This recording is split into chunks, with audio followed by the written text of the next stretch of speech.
안녕하세요. 저는 40대 중반 여자입니다. 최근 몇 달 사이 기가 막힌 일들이 눈앞에 펼쳐졌고, 지금 현재 어떻게 하면 그 사람의 인생을 송두리째 무너뜨릴 수 있을지 많은 고민을 하고 있는데요. 그동안 정말 많이 참았지만 절대 해선 안 될 행동을 남편이 저지르게 되었고, 저는 아직까지 그때의 기억이 너무 생생해서 쉽게 분노를 삭힐 수가 없습니다. 남편과 저는 30대 초반에 결혼을 했고, 지금 현재 중학생이 된 아들 하나가 있습니다. 남편과 사는 세월 동안 크게 문제될 건 거의 없었어요. 워낙 조용한 성격이고 내성적이라 표현 자체도 잘 안 해서 주위에서 소극적이라는 말을 많이 듣는 편이었죠. 그래서 회사 집 말고는 다른 생활을 한 적은 없었습니다. 가정적인 부면이 많아서 항상 무엇보다 가족이 우선이었어요. 저에게는 그런 모습이 좋았지만 사회생활에 여러 가지로 어려움을 겪을까봐 걱정이 되기도 했었습니다. 회사 사람들과 개인적인 시간을 가지는 걸 상당히 꺼려 하더라고요. 술을 마시는 자체를 싫어해서 그런 자리를 항상 피해 다니기만 했었죠. 그러다 보니 남편의 회사 사람들도 더 이상 함께 하는 걸 원하지 않을 정도로 남편의 성격은 확실히 남들과는 달랐습니다. 하지만 본인은 그런 점에 대해 크게 문제를 삼거나 하지 않았어요. 그렇게 무조건 가정이 우선이었던 남편이 어느 날부터인가 조금씩 이상한 행동을 보이기 시작했어요. 처음 목격을 했던 장면은 장을 봐서 집으로 돌아왔는데 남편은 그날도 일찍 퇴근했는지 현관의 신발이 가지런하게 정리가 되어 있더라고요. 그래서 남편을 부르면서 장봐온 물건들을 식탁에 올려놓았는데 남편을 불러도 아무런 대답이 없길래 안방 문을 열자 베란다 문을 굳게 닫아놓고 누군가와 통화를 하고 있었습니다. 그 모습을 보고 있는데 평소에는 웃음기가 거의 없던 사람이 누군가와 통화를 하고 있는지 입이 귀에 걸릴 정도로 즐겁게 통화를 하고 있더라고요. 그래서 아무 생각 없이 가까이 다가가 베란다 문을 두드렸고 남편은 화들짝 놀라면서 홍조가 된 얼굴로 저를 바라보더니 급하게 전화를 끊어버렸어요. 그 모습을 보면서 주방으로 다시 돌아와 장바온 물건을 정리하면서 뒤따라 나온 남편에게 누구길래 내가 온 줄도 모르고 정신없이 통화를 하고 있었냐고 물어보게 되었죠. 내가 들어오는 소리 못 들었어? 몇 번이나 불렀는데. 누군데 당신 입이 귀에 걸릴 정도로 즐겁게 통화를 했던 거야? 아, 별거 아니야. 다른 곳에서 근무를 했던 사람인데 이번에 우리 회사 쪽으로 발령이 났거든. 그래서 회사에 필요한 것들 대충 얘기해주고 있었어.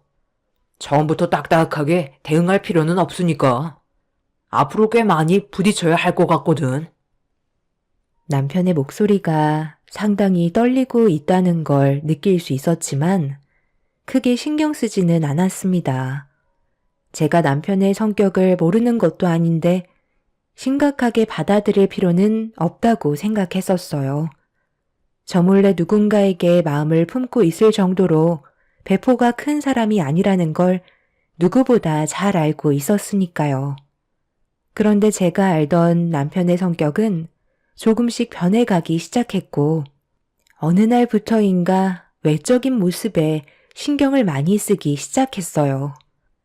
자기를 가꾸는 거에 대해서도 시간조차 아깝다던 사람이 변화하는 모습을 옆에서 지켜보고 있는데 여자인 제가 봤을 때 뭔가 느낌이 좋지 않다는 걸 알 수 있었습니다. 그런데 딱히 저에게 발각된 것도 없었고 어떠한 증거물조차 만들지 않았기 때문에 일단 남편에게 어떠한 말도 하지 않고 변화되어 가고 있는 행동을 살피고 있었죠. 그동안 함께 해온 세월이 있었고 누구보다 제가 그 사람을 워낙 잘 알기 때문에 저에게 실망을 안겨줄 거라곤 전혀 생각하지 못했었어요. 그리고 워낙 내성적인 성격에 항상 가정을 우선시했던 사람이라 바람 피울 정도의 그릇은 되지 못한다고 거의 확신까지 하고 있었습니다. 하지만 시간이 계속해서 지날수록 남편의 행동과 모습들이 낯설어서 결국 참다 못한 저는 조심스럽게 남편의 분위기를 살피면서 은근슬쩍 요즘 회사 생활은 어떤지 물어보게 되었네요. 항상 똑같지 뭐.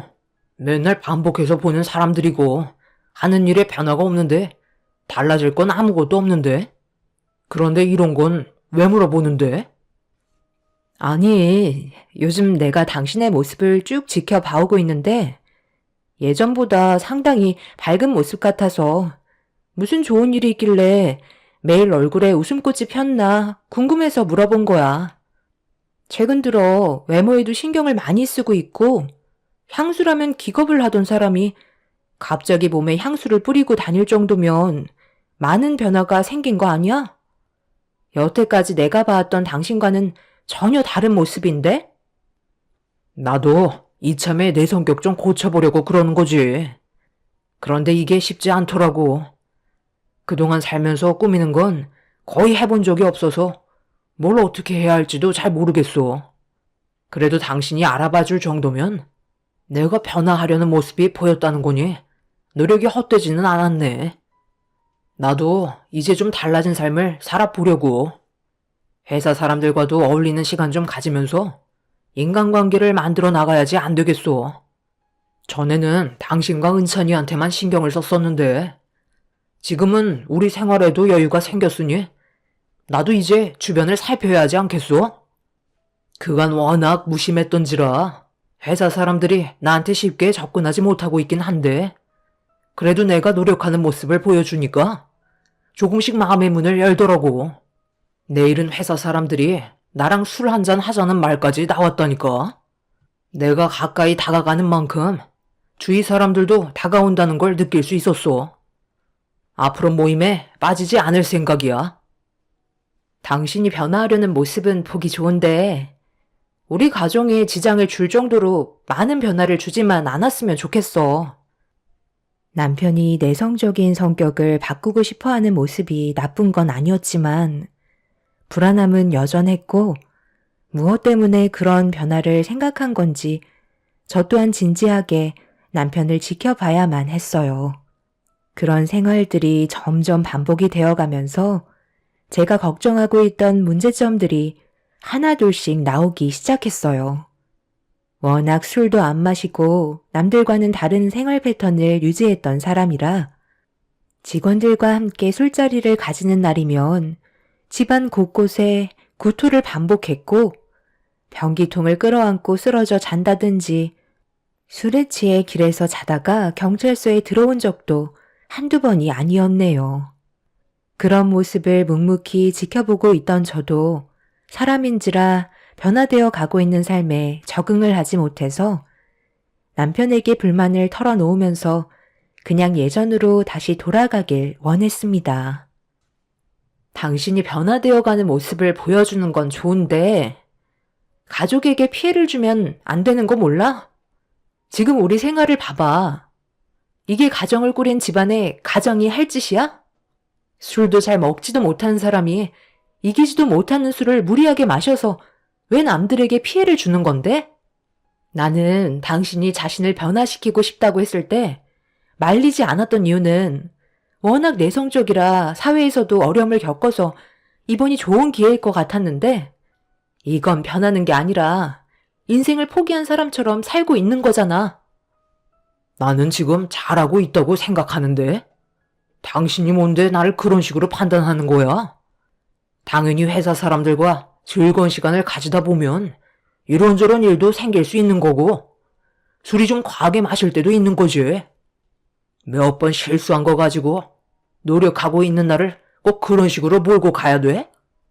당신이 이러는 거 나한테 조금도 도움 안 되니까 쓸데없이 참견할 거면 그냥 입 다물고 있어. 뭐라고? 지금 나한테 뭐라고 그랬어? 입 다물고 있으라고? 당신 제정신이야? 이젠 나한테 막대해도 된다고 생각하는 거야? 당신이 지금 하는 행동들 누가 제일 많이 지켜보고 있는지 알아? 당신이 술이 만취가 돼서 들어오면 은찬이가 적응을 못해서 힘들어하고 있다고. 좋은 쪽으로 변화가 되면 내가 이런 말을 하겠어? 은찬이가 얼마나 불안에 떨고 있는데 집안의 가장이라는 사람이 꼭 그런 모습을 아들한테까지 보여줘야 하는 거냐고. 그냥 다 때려치우고 다시 원래 삶으로 돌아와. 남편은 제 말이 듣고 싶지 않았는지 입에 술 냄새가 진동을 하고 있는데도 회사에 출근을 했어요. 방문을 살짝 열고 저와 남편이 대화하고 있는 모습을 지켜보고 있던 제 아들은 자기 아빠를 무서워하면서 어디 아픈 건 아니냐고 걱정을 하고 있었습니다. 제가 원했던 삶은 이런 게 아니었는데 남편이 왜 이렇게까지 하는 건지 정말 이해할 수 없었죠. 그런데 생활을 반복해서 유지해오며 저와 아들을 계속 힘들게 하던 어느 날 늦은 새벽 시간에 남편이 술이 잔뜩 취해서는 집으로 기어 들어왔어요. 현관문을 열고 들어오자마자 신발도 벗지 않은 채 그 자리에 뻗어 쓰러지고 말았습니다. 그런데 손에 쥐고 있던 핸드폰이 눈에 들어왔고 켜져 있길래 남편의 손에서 꺼내 확인을 해봤는데 불과 몇 분 전까지 누군가와 통화를 하고 있었던 것 같더라고요. 그런데 잠시 뒤 문자 한 통이 왔고 제 얼굴은 사색이 되고 말았습니다.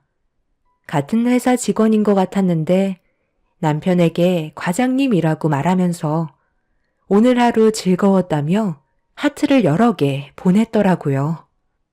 남편은 자신의 생활이 노출되는 걸 상당히 꺼려하는 성격이라 개인 사생활은 존중해 주길 원해서 저도 웬만해서는 간섭을 하지 않고 있었습니다. 그런데 남편에게 과장님이라고 얘기했던 한 여자 직원은 알고 보니 얼마 전에 다른 회사에서 남편의 회사로 옮기게 되었던 여자 직원이었어요.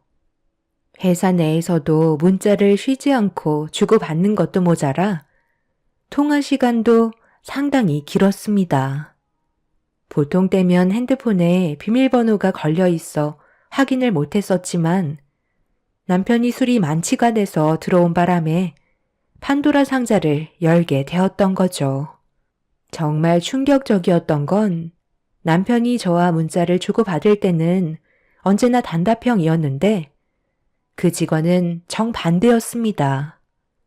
제가 알던 남편의 또 다른 모습을 보고 있는 것 같아 너무 충격을 받았고 아무것도 모른 채 현관 앞에 누워서 쓰러져 자고 있는 모습을 한참 동안 지켜보고 있었네요. 그날 남편의 핸드폰에 있던 모든 걸 전부 다 확인을 했고 처음으로 이혼이라는 단어가 제 머릿속에 떠오르고 말았습니다. 남편과 직원이 주고받았던 문자 내용 중에 제일 충격적인 대화 일부를 공개할게요. 여기 직원들은 전부 다 유부남, 유부녀라. 윤대리는 쓸쓸하겠소. 데리고 갈 사람이 여기 회사에는 없잖아. 본사는 직원들도 많지만 여기는 워낙 규모가 작아서 몇 명 되지 않거든. 나랑 나이도 2살 차이밖에 안 나는데 결혼 생각은 전혀 없는 거야? 좋은 남자를 만나질 못해서요. 저는 결혼 안 하고 싶겠어요? 가정을 꾸리고 살고 싶긴 하지만 마음 맞는 남자 찾는 게 쉬운 건 아닌 것 같아요. 나이도 이제 40 중반인데 누가 저를 데려가겠어요? 평생 혼자 살아야 할까 봐요. 그 말이 내 마음을 너무 아프게 하는데? 윤대리가 마음 가는 남자가 있다면 적극적으로 다가가봐. 내가 만약에 유부남이 아니었다면 윤대리한테 고백했을걸? 성격도 좋고 외모도 빠지지 않는데 몸매도 좋잖아. 누가 될지 모르겠지만 윤대리를 데려가는 남자는 정말 좋겠어. 솔직히 나도 지금 생각해보면 너무 젊었을 때 멋모르고 결혼을 해서 잃은 게 많은 것 같아. 그럼 과장님이 절 데려가시면 되겠네요. 제가 이 회사로 옮겨졌을 때 과장님이 저를 제일 많이 신경 써 주셨잖아요. 나는 유부남이잖아. 가정도 있고 중학생 된 아들도 있는데 우리는 어차피 이루어질 수 없는 사이라고. 윤대리가 농담이 심하네. 저는 지금 농담이 아니라 진지한데요? 제가 무슨 생각 없이 막 나가는 20, 30대 애도 아니고 이래봬도 산전수전 다 겪어본 40대라고요. 괜히 빈말하는 거 아니에요. 솔직히 저도 그동안 여러 남자 만나봤지만 과장님처럼 마음이 맞는 사람 거의 없었어요. 요즘 시대에 이혼은 아무것도 아니라잖아요. 과장님도 방금 저한테 그러셨잖아요. 성격도 좋고 얼굴도 이쁘고 몸매도 좋아서 데리고 갈 남자가 부럽다고요. 그럼 그 남자가 과장님이 되어주면 안 되는 거예요? 저희가 한두 살 먹은 나이도 아닌데 좀 솔직해지자고요. 서로가 느낌을 주고받고 있는 걸 아는데 계속 모른 척 한다고 얼마나 지속이 될 것 같은데요? 무작정 이혼하라는 게 아니라 일단 저랑 연애부터 하면 될 것 같은데. 과장님은 어떻게 생각하세요? 저랑 비밀 연애 하실래요? 남편은 여자 직원의 직설적인 질문들에 대해 거절하지 못했고 그때부터 변화되어 가기 시작했던 거였어요. 저는 당연히 회사 직원들과 함께 하는 줄 알았지만 모든 것들은 거짓이었고 그 여자 직원과 단둘이서만 시간을 보내고 있었습니다. 새벽 늦게까지 잠 한숨 못 자가면서 남편을 기다리고 있었는데 정작 남편은 여자 직원과 갈 때까지 간 것 같아 보였어요. 그래서 외적으로 모든 걸 신경 쓰고 있었고 저는 더 이상 눈에 들어오지 않는 존재가 되어버렸던 거죠. 남편이 주고받았던 문자 내역들과 함께 찍었던 사진들, 그리고 통화 기록 전부를 제 핸드폰에 증거를 남겨두었고 현관문 앞에서 퍼질러 자고 있는 남편을 보면서 너무 큰 배신감에 눈물을 쏟아내고 말았습니다. 저는 그동안 임신을 하고 육아를 하면서 집안 살림과 남은 반찬 찌꺼기들을 버리는 게 아까워서 먹어치우며 살다 보니 살도 쪘지만 임신을 하면서 배도 트고 얼굴에도 많은 변화가 생겨서 그런지 남편의 핸드폰 속에 찍혀있던 그 여자는 나이가 저와 비슷한데도 상당히 잘 가꾸고 있었어요. 저와 당연히 비교가 되겠지만 그래도 가정을 위해 이 한 몸 포기하면서 살아왔었는데 한순간에 변해버린 남편의 모습은 저에게 너무 큰 실망을 안겨주었죠. 그날 이후 남편은 날이 갈수록 집에 들어오는 시간보다 밖에 서 있는 시간이 훨씬 더 많았어요. 정말 멍청했던 게 남편의 마음을 사로잡아 보려고 정말 오래간만에 화장대에 앉아 거울을 쳐다보면서 어색한 나 자신을 바라보며 짙은 화장을 하게 되었고 그래도 제가 가진 옷 중에 제일 이쁜 옷을 하나 골라 남편을 기다렸습니다. 그렇게라도 하면 남편이 저에게 다시 돌아와 줄 거라 생각했었어요. 그런데 남편은 퇴근하고 집에 들어오자마자 저를 보며 경악을 했네요. 지금 뭐 하는 거야? 지금 시간에 어디 나가려고? 왜 안 하던 화장을 하고 평소에 불편하다고 입지도 않던 옷까지 걸친 거야? 당신한테 잘 보이려고 오래간만에 신경 좀 써봤는데 어때? 나 괜찮아 보여? 이렇게 분위기에 반전 좀 주면 느낌이 다르잖아. 당신은 그렇게 할 일이 없어? 집에서 이러고 놀 시간에 집안 살림이나 제대로 좀 하고 은찬이 공부는 어떻게 하고 있는지 신경이나 더 써줘. 분칠도 어울리는 사람이 있는 거지. 당신은 머리부터 발끝까지 이미 여자이기를 포기한 거 아니야? 이런 식으로 해봤자 내 감정에는 조금의 변화도 생기지가 않아. 여자는 애를 낳기 전까지가 여자인 거지. 애를 낳는 순간 더 이상 여자로 보이지 않는 거라고. 내 말 무슨 뜻인지 이해하지? 그러니까 당장 얼굴에 떡칠한 화장 좀 빨리 지우고 밥이나 차려. 당신 나한테 어떻게 그럴 수 있어? 예전에는 내가 제일 이쁘다고 했었잖아. 그런데 이제는 아니라는 거야? 당신은 내가 집안 살림만 하는 여자로밖에 안 보여? 나도 은찬이를 가지기 전까지는 날아다녔다고. 당신이 나를 이렇게 만든 거잖아. 남편은 귀가 따갑다면서 듣기 싫어했고 방으로 들어가서 나오지 않았어요. 그리고 잠시 뒤 옷을 갈아입곤 밖으로 나왔습니다. 늦은 시간에 또 그 여자를 만나러 가는 것 같아 오늘만큼은 나가지 말라며 신발을 신고 있는 남편을 멈춰 세웠어요. 그런데 남편은 제 말을 조금도 들으려 하지 않았어요. 그런데 이런 모든 상황을 듣고 있던 아들이 문을 열고 나오더니 자기 아빠한테 화를 내기 시작했습니다. 그리고 매일 밤 제가 눈물을 흘린다면서 예전에 자상했던 아빠로 돌아와 달라고 눈물을 보이기 시작했어요. 남편은 자기 아들의 눈물을 흘리는 모습을 잠시 동안 지켜보더니 잠시 동안 혼란스러웠는지 그 자리에 멈춰서서 아들을 빤히 쳐다보고 있었어요.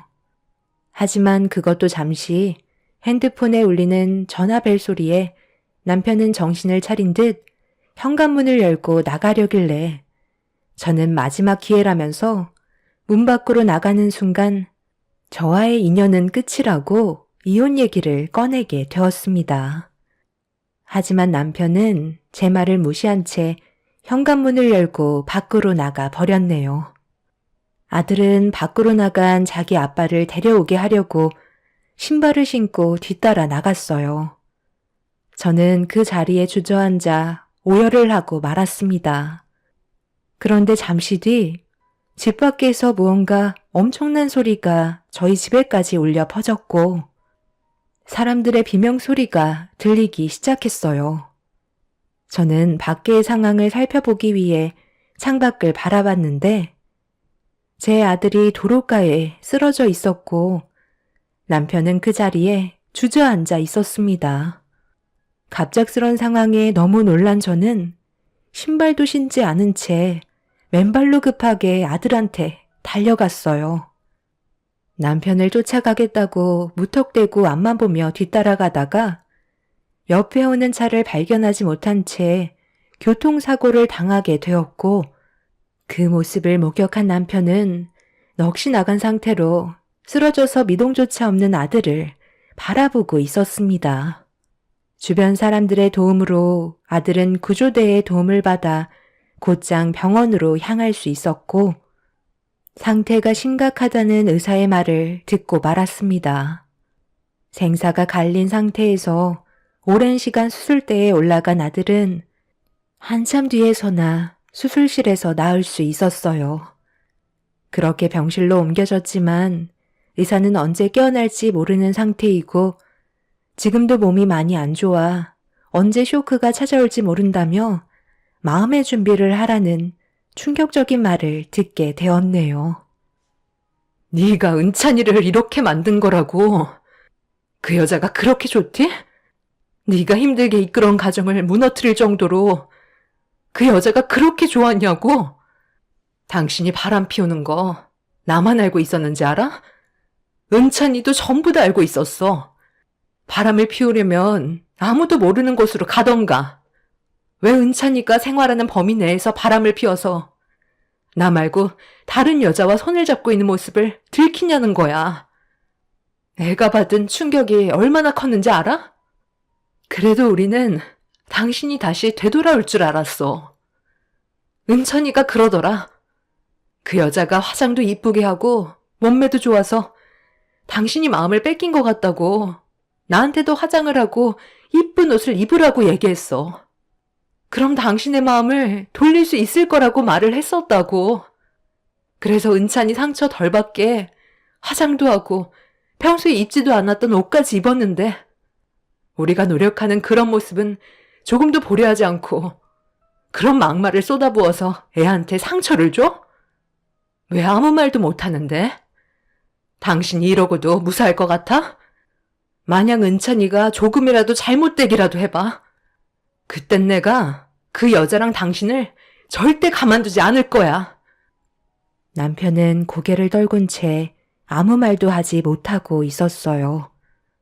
인공호흡기에 의지한 채 겨우 숨을 쉬고 있는 자기 아들을 보면서 많은 것들을 깨닫고 자기 잘못을 뉘우치길 바랐습니다. 그런데 남편이 들고 있던 핸드폰에서 쉬지 않고 전화가 울리더라고요. 딱 봐도 내연녀인 걸 알 수 있었지만 남편은 지금 상황에서는 저희 가족이 우선일 거라 확신하고 있었습니다. 그런데 갑자기 아들의 몸에 문제가 생겼는지 심정지가 오게 되었고 의사들은 급하게 응급조치를 하고 있었어요. 저는 아들이 깨어나지 못할까봐 너무 두려운 마음에 제대로 서 있지도 못한 채 오열을 하고 있는데 남편이 갑자기 손에 쥐고 있던 핸드폰에 울리는 전화를 받았습니다. 그 모습을 바라보고 있는데 지금 당장 가겠다며 미안하다는 말을 하더라고요. 저는 힘겹게 일어나 남편의 멱살을 잡으면서 뭐 하는 거냐고 소리를 질렀고 남편은 그 여자가 오랜 시간 기다리고 있었다며 기분을 풀어줘야 한다면서 남편의 멱살을 잡고 있던 제 팔을 뿌리치고 제 앞에서 등을 돌려 버렸어요. 그리곤 뒤도 안 돌아보고 병실에서 뛰어나갔습니다. 그때 남편은 더 이상 사람이 아니라는 걸 확실하게 느낄 수 있었어요. 늦바람이 무섭다는 말을 주위에서 듣기만 했지 그런 일이 저에게 닥칠 거라곤 정말 상상조차 못했었습니다. 이미 남편은 그 여자에게서 헤어나오지 못하는 상황이었어요. 아들은 다행히도 다시 심장이 뛰기 시작했고 뒤이어 양가 집안 부모님께서 도착하셨습니다. 제 아들이 이렇게 된 이유가 남편에게 있다며 제가 가지고 있던 증거물들을 양가 부모님께 보여드렸고 아들이 심정지가 왔는데도 남편은 내연녀의 기분을 풀어줘야 한다면서 뒤도 안 돌아보고 병실에서 뛰쳐나갔다고 얘기하자 시부모님께서 쓰러지고 마셨네요. 결국 양가 집안 풍비박산 나게 되었고 그날 이후 남편과 저는 이혼을 선택하게 되었습니다. 저와 아들이 받았던 모든 피해에 대해 소송을 걸었고 남편은 이런 것까지 전부 예상했다는 듯 제가 제시한 위자료와 정신적인 손해배상 그리고 재산 분할까지 제가 원하는 대로 순순히 따라 주었어요. 남편의 행동은 하루빨리 저와의 인연을 끝내고 내연녀와 함께 하고 싶어 하는 것 같았습니다. 당연히 내연녀에게도 이 문제에 대해 소송을 걸었지만 그 여자는 눈 하나 깜빡하지 않고 남편과 똑같은 행동을 보이고 있었죠. 예전 같았으면 둘 다 간통죄로 집어넣을 수 있었는데 왜 그런 제도가 폐지가 된 건지 전혀 이해할 수가 없었네요. 남편은 절대로 저와 아들 앞에 나타나지 않겠다는 각서까지 작성하게 되었고 이혼을 하게 된 이후 단 한 번도 저희 앞에 나타나지 않았습니다. 아들은 정말 다행히도 조금씩 몸을 회복시키고 있는 단계로 접어들면서 저희 부모님께서 저 대신 간호를 해주고 계셨어요. 남편과 이혼을 하고 저는 곧장 취업의 길로 들어서게 되었네요. 저는 정신적인 고통이 가시지도 않았지만 저까지 무너지게 된다면 아들의 인생은 너무 불행할 것만 같아 저라도 하루빨리 회복을 해야만 했어요. 그렇게 오랜 기간 묵혀있던 제 전공을 살려 늦은 나이에 취업을 해서 일을 하게 되었고 송년회 때문에 회사 식구들과 간단하게 식사하는 자리가 마련되어 있어서 참석을 하게 되었습니다. 그렇게 저는 식사만 대충 하고 눈치 봐서 먼저 일어나려 하는데 화장실에 다녀온 직원분들이 제 직책명을 부르며 자리에 앉아서 마저 식사를 하자는 말을 하길래 제가 사정을 얘기하려 하자 누군가 제 이름을 부르면서 가까이 다가오고 있었어요. 고개를 돌려보니 저와 대학교 시절 때 알고 지냈던 친구였습니다. 미영아, 네가 여긴 어쩐 일이야? 여기서 오늘 회식하는 거야? 이게 얼마만이야? 나 못 알아보는 건 아니지? 어머, 너 성우 아니니? 너무 달라져서 못 알아보겠다. 나는 오늘 회사 사람들과 송년회가 있어서 간단하게 저녁만 먹고 들어가 보려 했거든. 아무튼 이렇게 만나서 너무 반갑다. 그런데 내가 오늘은 사정이 있어서 급하게 가봐야 하거든. 나중에 다시 얘기할 수 있을까? 이건 내 명함인데 여기로 전화하면 돼. 너도 회식 온 거지? 그럼 즐거운 시간 보내고 나중에 다시 보자. 잠깐만, 내 명함도 가져가야지. 그런데 우리가 같은 회사를 다니고 있네? 명함에 적혀 있는 회사명이 똑같은데? 부장님 오셨어요? 회사 장기 출장은 잘 다녀오신 거예요? 이분은 박미영 주임이신데요. 이번에 새로 입사하시게 된 분이세요. 아직 회사에 대해 아는 게 많이 없으세요. 박 주임님, 인사드리세요. 이분은 저희 회사의 최 부장님이세요. 이번에 해외에서 2년 만에 돌아오신 거예요. 아직 회사에 대해 잘 모르시니까 부장님이 이해 좀 해주세요. 미영이 너 우리 회사에서 주임으로 입사한 거야? 앞으로 우리 자주 볼 것 같은데? 정식으로 인사나 좀 나눌까? 오래간만에 보게 된 친구는 같은 회사에서 근무하고 있었고 부장의 위치에 올라와 있었어요. 그런데 친구가 제 직책명을 얘기하면서 반갑게 다가오자 직원들이 산채로 굳어졌고 저희가 친구라는 사실에 많이 놀란 눈치인 것 같았습니다. 그런데 저희가 시끌벅적하자 룸에서 문이 열리더니 누군가 조용히 좀 하라며 식당 전세 냈냐고 소리를 질렀어요. 그런데 그 사람의 얼굴을 보는 순간 경악을 하고 말았습니다. 그 자리에 전 남편과 내연녀가 둘이서 술을 마시고 있었습니다.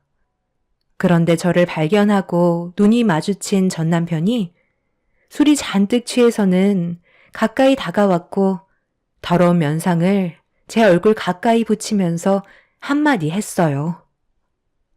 이제는 하다하다 여기까지 쫓아온 거야?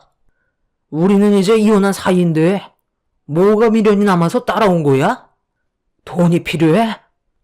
그렇게 많이 뜯어갔으면서 아직까지 더 뜯어갈 게 남았니? 내가 너 때문에 인생을 망쳤다고.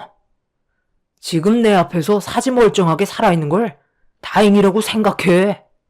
너도 은찬이처럼 똑같이 만들어줄까? 그 지긋지긋한 얼굴 꼴도 보기 싫으니까 당장 내 눈앞에서 사라져. 당신들은 뭔데 노려보고 있는 거야? 나랑 한번 해보자는 거야? 별것도 아닌 것들이 덤비려드네. 저기요, 술을 드셨으면 곱게 들어가셔야죠. 왜 여기서 난리를 치시는 거죠? 상황을 대충 보니까 단순한 관계는 아닌 것 같은데 이혼하셨으면 서로 남이잖아요. 그럼 서로에 대한 예의를 갖추셔야죠. 과거에 결혼을 했던 사이라 해도 지금은 법적으로 남이잖아요.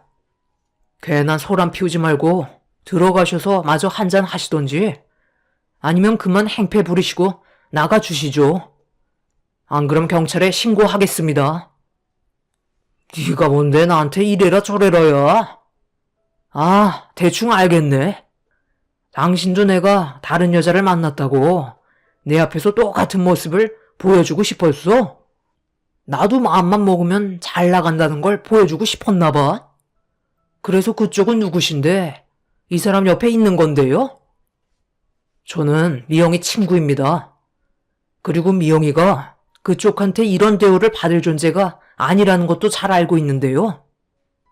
남편은 제 친구와 얼굴을 붉히더니 멱살을 잡았고 그 모습을 지켜보고 있던 내연녀는 남편 옆으로 다가가더니 온갖 막말을 퍼부으면서 저와 친구에게 달려들기 시작했어요. 순식간에 식당은 아수라장이 되어버렸고 남편과 친구가 몸싸움이 벌어졌는데 내연녀가 갑자기 제 머리채를 잡았습니다. 저 또한 그동안 정말 많이 참아왔던지라 내연녀의 머리채를 사정없이 흔들었고 그동안의 분노를 전부 다 폭발시켰습니다. 내연녀는 술이 많이 취해서 맥없이 쓰러졌고 뒤이어 남편의 양뺨에 손을 올려 붙였네요. 결국 식당 주인이 경찰에게 신고를 하면서 상황이 마무리되는 듯 싶었는데 전 남편이 자신을 통제 못하고 경찰들을 뿌리치며 맥주병을 들어서 저에게 던져 버렸어요. 그런데 그걸 제 친구가 몸으로 막으면서 머리에 부딪히게 되었고 그 자리에서 쓰러지고 말았습니다. 아수라장이 된 식당에서 친구는 구급차에 실려가 치료를 받게 되는 상황이 오고 말았어요. 다행히 가벼운 뇌진탕 진단을 받았지만 저는 이 문제를 단순하게 넘기고 싶지 않아요. 친구도 자기가 동원할 수 있는 모든 걸 다 쏟아 부어서라도 용서하지 않을 거라 하네요. 남편도 자신이 뭘 잘못했는지 인정하고는 있지만 저희는 용서해줄 마음이 전혀 없는 상태입니다. 현재 그 사람은 법적인 처벌을 기다리고 있는데 시부모님께서 저희 집에까지 찾아와 내연녀를 앞에 세웠습니다. 알고 보니 내연녀의 뱃속에 그 사람의 아이를 가지고 있었네요. 정말 답이 안 나오는 사람들이더군요. 이번 기회에 그 두 사람을 전부 다 송두리째 무너뜨리게 하고 싶어요. 절대 용서할 일 없고 받아주지도 않을 겁니다. 여러분들께서 더 좋은 방법이 있으면 알려주세요. 그 사람들을 완벽하게 처리하고 싶네요. 모든 분들 건강 조심하시고 즐거운 명절 보내시길 바랍니다. 감사합니다. 안녕하세요. 저는 최근에 겪었던 사건 때문에 너무 서러워서 사연을 신청하게 된 30대 후반 여자입니다. 같이 살고 있는 남편과는 결혼 5년 차 되었고요. 4살 된 딸 하나 키우고 있습니다. 그리고 뱃속엔 둘째까지 생겨서 현재 8개월 차 되었습니다. 그런데 둘째도 딸이라서 그런지 저에게 기대를 많이 했던 시모는 딸이라는 말을 듣곤 깊은 한숨을 내쉬었어요. 둘째를 임신했을 때 무조건 아들 손자가 나와야 한다며 첫째 때와 다르게 온갖 좋은 음식은 다 먹었던 것 같아요. 그런데 결과적으로 딸이라는 말을 들었을 때부터 시어머니의 행동은 전과 다르게 상당히 차가워졌습니다. 남편도 시모가 저를 대하는 쌀쌀맞은 모습이 신경 쓰였는지 최대한 좋게 대화로 풀어나갔지만 시모의 심술은 날이 가면 갈수록 점점 더 심해졌어요. 아들을 낳고 싶다고 제 맘대로 되는 것도 아닌데 시모는 남들은 잘만 낳아주는 아들 손자 얼굴을 구경도 못하고 세상 떠날 것 같다면서 며느리를 잘못 들였다고 불만을 털어놓았습니다.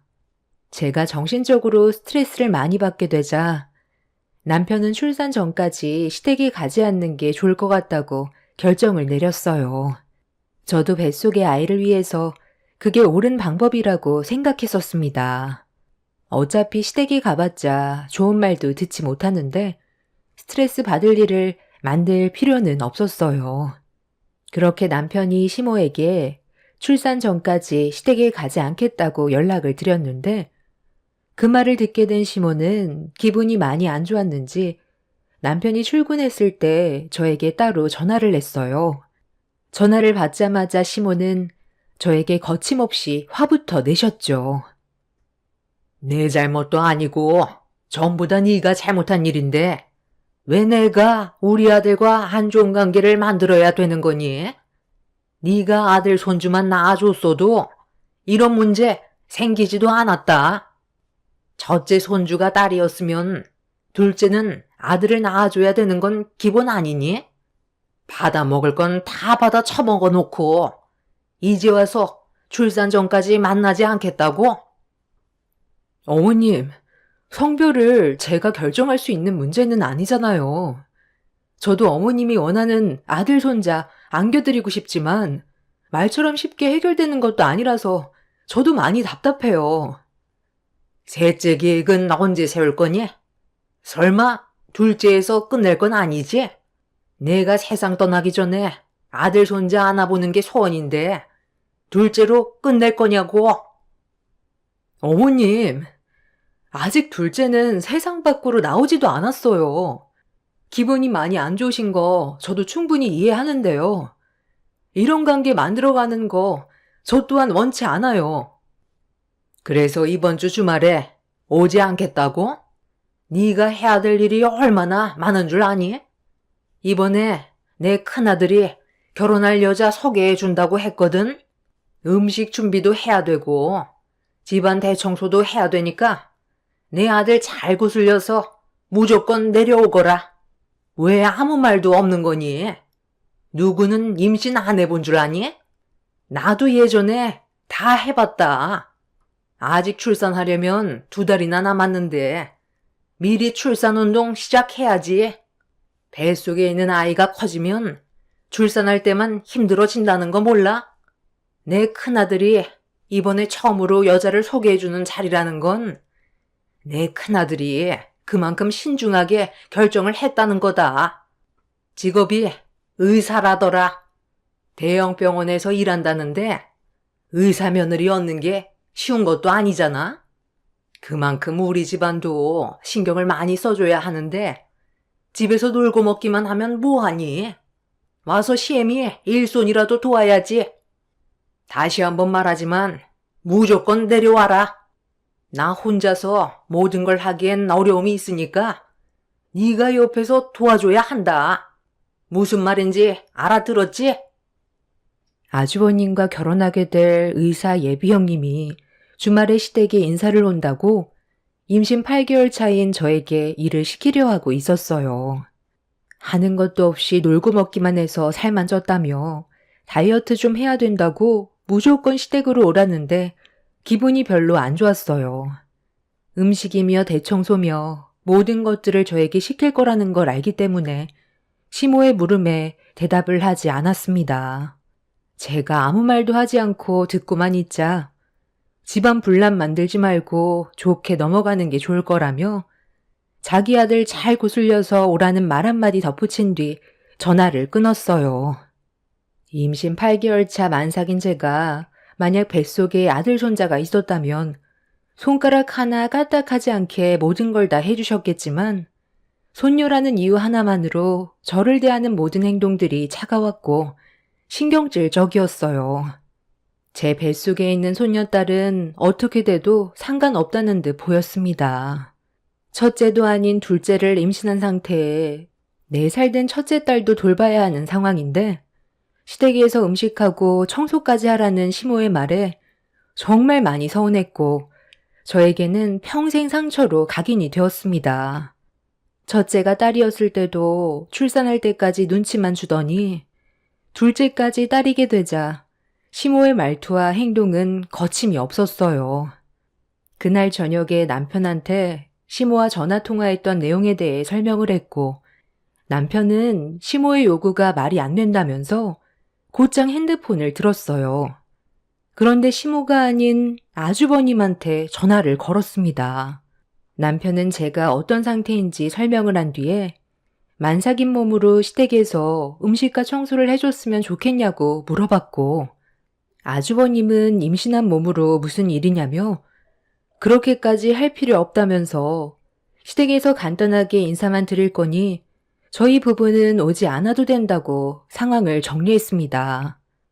예비 형님이 많이 바빠서 잠깐 얼굴 보는 건데 굳이 그렇게까지 신경 쓰지 않아도 된다며 임신한 몸으로 애도 돌봐야 하는데 그러다 몸살이라도 나면 큰일이라고 절대로 시댁에 오지 말라며 대화를 마무리 지었습니다. 남편은 그렇게 아주버님과의 전화를 끊자마자 곧장 시모에게 다시 전화를 걸었어요. 어머니, 좀 전에 형이랑 전화 통화했어요. 이번 주 주말에 예비 형수님 인사 온다면서요? 그래서 그 문제 때문에 형과 대화 좀 나눠 봤는데요. 아주 잠깐 인사만 드리는 자리라 우리까지 오지 않아도 된다고 하더라고요. 음식 만들 필요도 없다던데요. 그리고 이 사람 안 사귄 몸으로 애도 봐야 하는데 무슨 음식을 만들어요? 거기에 청소까지 하라고 했다면서요? 엄마가 원하는 아들 손자가 아니라 해도 똑같은 손주인데 이건 정말 너무한 거 아니에요?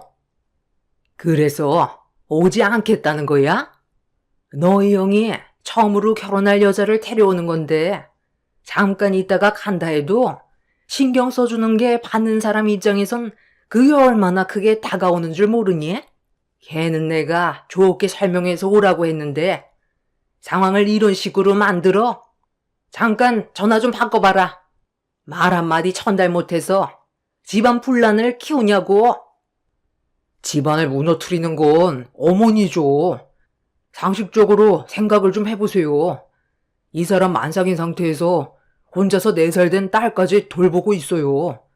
하루하루가 버티기 힘든 상황이라고요. 내일 아침에 장모님 오시기로 했고 이번 주 주말 내내 같이 있을 예정이니까 이 사람한테 오라고 하지 마세요. 시모는 남편과 한참 동안 서로 언성을 높이면서 안 좋은 말들을 주고받더니 집안의 불안은 전부 저로 인해 시작되는 거라면서 꼴도 보기 싫으니까 오지 말라며 전화를 끊어버렸어요. 제 상황에 대해서는 전혀 생각해주지 않고 오로지 시모의 입장에서만 말씀하시는 게 너무 서운했어요. 남편은 차라리 잘 된 거라며 이참에 한동안 얼굴 볼 일 없을 거니 더 이상 신경 쓰지 말라고 했지만 남편과 통화할 때 들려온 시모의 화가 난 목소리는 안 좋은 일이 일어날 것만 같은 느낌이 들었습니다.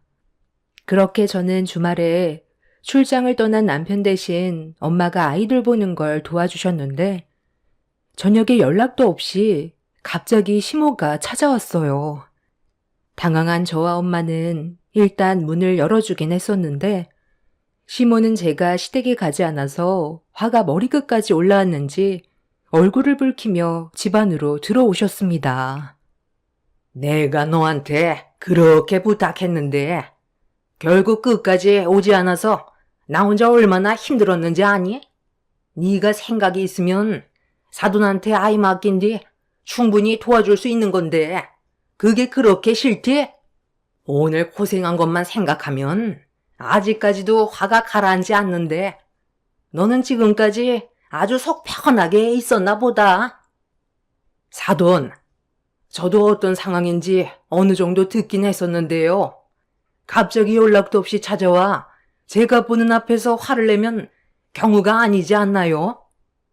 그럼 내가 여기 놀러 왔겠어요? 나 때는 출산 전까지 시어머니가 시키는 일은 전부 다 가리지 않고 했었어. 가뜩이나 둘째도 손녀딸이라 기분이 안 좋은데 이제는 아예 심히 말 무시하고 집안 분란까지 만들어? 오늘 나 혼자 고생한 거 생각하면 우라통이 치밀어서 너한테 한마디 해야 내 화가 가라앉을 것 같아 찾아왔다. 어머님 며느리 얻는 거지 제 며느리 얻는 거 아니잖아요. 그리고 아무리 집안 가족 일이라고 해도 제 몸 하나 제대로 가눌 수 없을 정도로 무거워져서 조금만 움직여도 숨까지 차오르는데 어떻게 음식을 만들고 청소를 할 수가 있겠어요. 오히려 가봤자 짐밖에 안 된다고요. 어머님이 생각하는 대로 제가 따라주지 않으면 또 저에게 막말하실 거잖아요. 저도 고민 안 한 거 아니에요. 하지만 몸이 정말 힘든데 어떻게 도와드릴 수 있겠어요. 일단 화 좀 가라앉히고 좀 앉으세요.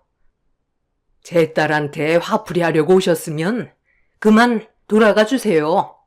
이런 식으로 찾아오시는 게 오히려 더 큰 문제를 일으킨다는 거 모르는 거 아닐 텐데요. 엄마와 시모는 얼굴을 붉히면서 몸을 부딪히며 안 좋은 눈빛을 주고받길래 상황이 안 좋아질 것 같아 중간에서 말렸는데 그 순간 시모가 저를 강하게 밀쳤고 중심을 잡지 못한 저는 그대로 뒤로 넘어져 버렸습니다. 엄마는 제가 넘어진 걸 보자마자 시모의 머리채를 잡아 사정없이 흔들었고 엄마의 돌발 행동에 당황한 시모도 엄마의 머리채를 잡으려 했는데 이미 엄마는 제가 넘어진 모습을 보곤 이성을 잃어버려 시모를 정신 차리지 못하게 좌우로 계속해서 흔들었어요. 그렇게 바닥으로 내동댕이 쳐진 시모가 엄마를 노려보면서 자기 몸에 손을 댄 거에 대해서는 조용히 넘어가지 않을 거라며 화를 내자 엄마도 임신한 저를 밀친 거에 대해 좋게 넘어갈 생각 없다면서 시모의 말을 받아쳤어요. 그렇게 안 좋은 분위기가 이어지고 있는 사이 현관문이 열렸고 당일 출장을 다녀온 남편이 집으로 들어왔습니다. 아주 잠깐 눈앞에 펼쳐진 상황을 파악하던 남편은 이 모든 게 시모 때문에 벌어진 일이라는 걸 눈치챘는지 시모를 일으켜 세운 뒤 집 밖으로 쫓아내려 했는데 그 순간 시모가 남편의 뺨에 손을 올렸습니다. 저와 엄마는 시모의 행동에 경악을 했고 남편도 당황한 듯 보였어요. 내가 널 어떻게 키웠는데? 어떤 상황인지 물어보지도 않고 엄마를 내칠 수 있어? 지금 엄마 머리를 파봐라. 오늘 예비 며느리 인사 온다고 해서 미용실 가서 비싼 돈 주고 머리까지 만졌는데 사돈이 내 머리를 이 지경으로 만들어 놨다고. 너는 엄마가 당하고 있었는데도 아무렇지도 않은 거야? 제가 없을 때 무슨 일이 있었는지 안 봐도 딱 알 수 있는데 뭐하러 물어봐요. 오늘 형이 예비 형수님과 결혼 문제로 집에 데리고 왔을 때 엄마 혼자 고생한 것 때문에 화가 나서 분풀이 하려고 왔겠죠. 제 말이 틀렸어요? 엄마 머리가 만신창이가 된 건 임신한 이 사람한테 해서는 안 될 행동을 했으니까 장모님이 화가 나셔서 엄마 머리를 그렇게 만든 거 아니겠어요? 안 봐도 딱 보이는데 어떻게 엄마 편을 들어달라는 거예요? 제 얘기가 틀리면 말씀해 보세요. 시모는 남편의 말에 당황했는지 말을 더듬기 시작했어요. 남편은 더 이상 듣고 싶지 않다면서 시모를 집 밖으로 내쫓아 버렸습니다. 시모는 남편까지 편을 들어주지 않자 화를 가라앉히지 못하고 현관문을 수차례 발로 걷어찬 뒤 집으로 돌아갔어요. 그렇게 시모가 한바탕 난리를 치고 떠난 뒤에야 숨을 쉴 수 있었고 엄마는 시모가 임신한 저를 강하게 밀쳐서 큰일 날 뻔했다면서 소파로 넘어진 게 천만다행이라며 저를 침대에 눕혀주었어요. 엄마는 시모의 행동을 이해할 수가 없다고 남편한테 불만을 털어놓았고 남편은 흥분한 엄마한테 죄송하다며 고개를 떨구었습니다. 그렇게 한바탕 난리를 친 이후 한동안 시모에게 연락도 없었고 어느 정도 안정을 되찾아가고 있었는데 어느 날 아주버님한테 전화가 왔어요. 상견례 문제로 남편과 상의를 하고 있었습니다. 아무래도 상견례는 가족들과 함께 모여야 하는 자리라 아주버님은 남편한테 조심스럽게 물어봤어요. 시모가 저희 집에서 한바탕 난리쳤다는 걸 알고 있어서 상견례 자리에서 시모의 얼굴을 보는 게 불편할지도 모른다고 생각했는지 참석을 안 해도 된다며 부담스러워하지 말라고 했는데 아주버님 일은 별개라 남편은 저와 상의하고 다시 연락 주겠다면서 전화를 끊었습니다. 그렇게 남편과 한참 동안 대화하고 내린 결정은 상견례는 참석하기로 결정을 내렸어요. 그래도 양가 집안 모이는 자리인데 남편이 참석 안 하는 건 그 집안에 대한 예의가 아닌 것 같아 상견례는 가기로 했었죠. 중요한 자리인데 시모도 조심할 거라 생각했었어요. 그런데 아주버님이 알려준 상견례 날 장소로 남편과 함께 도착을 했는데 때마침 시부모님도 저희와 동시에 도착을 했었습니다. 저희 부부는 시부모님과 같이 식당에 들어가려고 주차하는 걸 기다리고 있었는데 운전대를 잡은 시모가 주차하는데 애를 먹고 있더라고요. 손님들이 많은 식당이라 주차장이 협소했는데 시모가 주차하기에는 약간 힘들었는지 주차 공간에 차를 넣지 못하길래 남편이 도와주겠다고 했지만 시모는 남편과 저에게 안 좋은 감정이 있던 상태라 남편의 말을 무시했어요. 원래 시부가 운전을 하셨는데 예전에 교통사고로 다리를 크게 다치셔서 운전을 할 수 있는 몸 상태가 아니라 그때부터 시모가 대신 운전대를 잡았어요. 남편과 저는 같은 자리를 반복해서 왔다 갔다 하는 시모의 차를 바라보고 있었는데 갑자기 차가 엄청난 굉음을 내더니 후진으로 저에게 달려들었어요. 저는 너무 놀라 몸이 경직된 상태로 그 자리를 피하지 못하자 남편이 그런 저를 안쪽으로 끌어당겨 가까스로 큰 사고를 면할 수가 있었습니다. 그런데 시모의 차가 멈추지 않고 주차되어 있던 벤츠와 부딪혔고 그 소리에 상견례장에 있던 아주버님이 밖으로 나왔는데 사색이 든 얼굴로 긁혀진 벤츠를 쳐다보고 있었어요. 시모는 차를 멈춘 뒤 문을 열고 나오더니 갑자기 저에게 다짜고짜 화를 냈습니다. 너 때문에 시야가 가려서 이 차를 긁었잖아. 딱 봐도 비싸 보이는 차인데 이거 어떻게 할 거야? 먹을 것도 적당히 먹어야지. 도대체 얼마나 처먹었으면 몸이 차 한 대를 가릴 정도로 비대해져서 후방 주시를 방해해. 이 차 수리비는 네가 내라. 차에 적힌 전화번호로 전화해서 자주 나오라고 좀 해라. 이 차가 누구 차인 줄 알아요? 저랑 결혼할 경은 씨 차량이라고요. 아니 재수 씨는 우리 엄마가 주차하고 있는데 왜 뒤에서 얼쩡거려서 사고를 내게 만들어요? 형, 무슨 말을 그렇게 해? 우리는 멀찍이 떨어져 있었는데 엄마가 운전을 못해서 이 차랑 박은 거라고. 이 사람한테는 아무 잘못도 없었어. 형이 좀 전에 어떤 상황인지 전부 본 것도 아니잖아. 내가 이 사람 끌어당기지 않았으면 후진하는 차와 충돌 사고가 날 뻔했다고. 하마터면 뱃속에 있는 아이까지 문제가 생길 뻔했는데 예비 형수님 차 조금 긁혔다고 다짜고짜 이 사람한테 뭐라고 하는 건 너무하잖아. 오늘 여기 오려는 것도 정말 고민 많이 하고 왔는데 괜히 온 것 같네. 뭐라고? 이 자식이? 내 입장도 생각을 해야지. 아직 상견례 시작도 하지 않았는데 차 사고가 났으니 내가 기분이 얼마나 안 좋겠어? 엄마가 재수씨 때문에 벌어진 사고라고 했으니까 그런 줄 알고 있었지.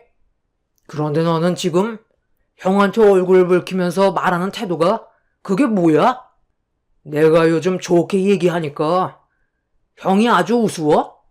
나도 최대한 너 입장에서 편의를 봐주고 있는데 잠깐 오해한 거 가지고 너무 열내는 거 아니야? 이런 분위기에서 너 얼굴 보며 상견례 하고 싶지 않으니까 그냥 방해하지 말고 가라.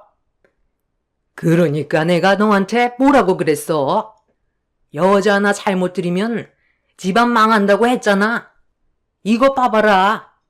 쟤 때문에 우리 가족 분열 생긴 거 보라고. 시모는 제가 며느리로 들어온 순간부터 집안에 문제가 생기기 시작했다며 불만을 털어놓았고 차 사고가 난 것도 제가 뒤에 있어서 그런 거라는 어이없는 말로 상황을 더욱더 악화시켰어요. 아주버님도 상견례 때문에 예민해진 건 알고는 있는데 그렇다고 아무 잘못 없는 저에게 막말을 퍼붓는 건 너무하다 싶었어요. 시모는 자기 집안에 저만 사라지면 된다고 당장 꺼지라면서 만삭인 제 뺨을 후려쳤고 시모의 돌발 행동에 경악한 남편은 소리치며 화를 냈어요. 시모에게 뺨을 세게 맞게 된 저는 귀가 먹먹할 정도였는데 순간적인 충격으로 인해 너무 놀랐는지 몸이 경직돼 아랫배에 진통이 오기 시작해 그 자리에 주저앉아 버렸습니다. 남편은 저에게 괜찮냐며 시모의 멱살을 잡으려다 사색이 든 얼굴로 다급히 병원에 가자고 하길래 남편에게 부축을 받아 다시 몸을 일으키려던 순간 시모가 뱃속에 있는 손녀딸은 필요가 없다며 들고 있던 가방으로 저를 향해 사정없이 휘둘렀어요. 남편은 정신 나간 시모에게 그만 좀 하라며 강하게 밀쳤고 아주버님은 엄마한테 무슨 짓이냐며 남편의 멱살을 잡아 주먹을 쥐어 올리는 충격적인 상황이 벌어지려는 그때 뒤에서 아주버님을 향해 누군가 소리를 질렀어요. 지금 뭐 하는 짓이야? 그 손 내리지 못해? 태진 씨, 정신 나갔어? 우리 부모님이 계신 자리에서 그런 행동을 저지르면 어쩌자는 거야? 나 지금 너무 당황스러운 거 알아? 태진 씨, 원래 이런 사람이었어? 어떤 상황인지 내가 지금 알진 못하지만 무력을 행사하는 건 절대로 안 될 행동이라고. 당장 그 손 내려. 이거 놔. 형한테 정말 실망했어. 어떻게 나한테 손을 올리려 할 수가 있어? 우리가 뭘 잘못했는데? 엄마가 모든 상황을 악화시킨 거라고. 여보, 괜찮아? 왜 그래? 애가 나을 것 같아? 저기요, 의사라고 하지 않았어요? 이 사람 좀 도와주세요. 숨을 못 쉬고 있는 것 같아요. 제발 좀 도와주세요. 네? 숨을 못 쉰다고요? 잠시만 좀 나와주세요. 일단 답답할 수 있는 겉옷부터 벗어야 할 것 같아요. 아, 그리고 서둘러 물 좀 가져다 주세요. 저기요, 정신 차리세요. 아니, 잠깐만. 지선 언니야? 나야, 나. 몰라보겠어? 언니, 지금 정신 잃으면 안 돼. 일단 숨을 크게 쉬려고 노력해봐. 언니! 순간적으로 너무 큰 충격과 스트레스를 받았는지 갑작스런 진통과 함께 숨이 쉬어지지 않았어요. 눈앞의 시야가 검게 변하기 시작하는데 너무 무서웠고 눈이 거의 감기려 할 때쯤 저에게 반복적으로 언니라고 목 터지게 부르는 목소리가 귀에 들리는데 눈을 뜰 힘이 없었습니다. 이대로 세상을 떠나는 건가 싶던 그 순간 남편이 가져온 물에 적신 수건으로 제 얼굴과 몸을 주무르며 감싼 뒤 물을 한 모금 들이켜게 되자 조금씩 안정을 되찾을 수 있었고 숨을 다시 내뱉을 수 있었습니다. 어느 정도 정신이 들어 숨을 고르고 있는데 저를 바라보며 눈물을 흘리고 있던 여자와 눈이 마주쳤어요. 저를 바라보며 반가운 얼굴로 자기를 못 알아보겠냐고 반가워하는 모습의 여자를 쳐다보는 순간 전혀 예상치 못한 상황에서 만나게 된 동생과 마주하게 되었습니다. 제가 고등학생 때 아빠의 사업이 무너져서 이사를 많이 했었는데 어느 주택가로 이사를 간 적이 있었어요. 집주인분께서 1층을 싼 가격에 임대를 해주셔서 금전적으로 여유가 없던 저희 가족은 많은 도움을 받을 수가 있었습니다. 그런데 어느 날 중학생 정도 되어 보이는 여학생이 집주인분과 함께 대문을 열고 들어왔어요. 처음 본 여자아이였는데 그때 사모님이 그 여자아이를 입양했다는 말을 하셨습니다. 그때부터 저희는 조금씩 친해지기 시작했고 친언니 동생처럼 지내게 되었었죠. 학창 시절을 같이 보냈었고 좋은 관계를 유지하다가 아빠가 일 때문에 다른 지역으로 이사를 결정했고 결국 동생과의 인연은 그렇게 끝이 나게 되었습니다. 서로 연락도 주고받았었는데 어느 순간부터 전화번호가 바뀌어서 더 이상의 연락은 할 수가 없었어요. 그렇게 추억으로 간직한 채 살아가고 있었는데 상견례 자리에서 만나게 될 줄은 상상조차 하지 못했었죠. 저도 너무 놀라 동생이 얼굴을 보면서 그동안 보고 싶었다며 눈시울이 붉어져 있었는데 그때 식당에서 나오신 동생의 양부모님께서 저를 보고 깜짝 놀라셨어요. 예전에 저희 가족에게 많은 도움을 주셨던 분들과 다시 만나게 되니 너무 반가웠습니다. 그런데 저와 동생의 사이를 모르고 있던 시모 아주버님은 많이 당황했는지 말까지 더듬으면서 어떤 관계냐고 물어보길래 동생이 과거에 있었던 일들에 대해 설명해 주었습니다. 시모는 사색이 된 얼굴로 심각해진 상황을 정리하기 시작했지만 이미 수습이 될 수 없을 정도로 분위기가 안 좋았었고 동생도 아주버님과의 관계를 정리할 생각을 가지는 듯 싶었어요. 이미 남편에게 손을 올리려는 행동부터 실망을 많이 한 듯 보였습니다. 저는 오래간만에 만나게 된 동생에게 절대로 며느리로 들어올 생각하지 말라며 잘못된 선택으로 인생을 망칠 수 있다고 동생의 결혼을 막았어요. 제가 그동안 시모에게 겪어왔던 모든 수모를 전부 다 털어놓았고 동생은 시모의 운전으로 손상된 자기 차를 배상해달라며 시모에게 화를 냈습니다. 동생의 양부모님 또한 제 편에 서서 시모가 저지른 잘못된 행동에 대해 법적 도움이 필요하면 도와주겠다며 손을 내밀어 주셨네요. 시모와 아주버님은 고개를 숙였지만 이미 제가 받은 상처가 너무 컸고 용서를 해줄 수 있는 상황은 아니었기 때문에 선처는 절대로 없었습니다. 식당 앞 주차장에 있던 CCTV에 녹화된 영상으로 시모에게 법적 소송을 제기했어요. 남편은 그날 이후 시모와 아주버님과의 가족 관계를 끊어버렸습니다.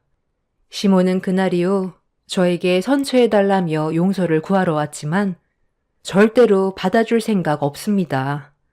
소송 물을 생각 없고 제가 받은 피해에 대해 보상받을 생각이에요. 요즘도 아들 손자를 원하는 시모가 있다는 것도 웃기지만 뱃속에 있는 아이가 딸이라는 이유로 저를 함부로 대한 시모를 절대 용서해주고 싶지 않습니다. 어제는 저희 부모님이 장사하시는 식당에까지 찾아와서 오래간만에 만난 동생과 아주버님이 다시 시작할 수 있도록 연결 좀 해달라며 철판을 깔고 사정을 했다는데 그동안 참고 있던 엄마가 더는 안 되겠다고 생각했는지 음식물 쓰레기가 담겨있던 우물통을 가지고 나와서 시모의 머리 위로 쏟아 부었어요. 처음부터 잘했으면 이런 안 좋은 상황도 발생되지 않았을 텐데 무식한 시모의 잘못된 행동이 가져온 결과였네요. 앞으로 시댁에는 절대 가지 않을 생각이에요. 곧 출산이 임박했는데 남편만 바라보며 행복하게 살려고요. 제 사연 들어주신 분들 감사합니다.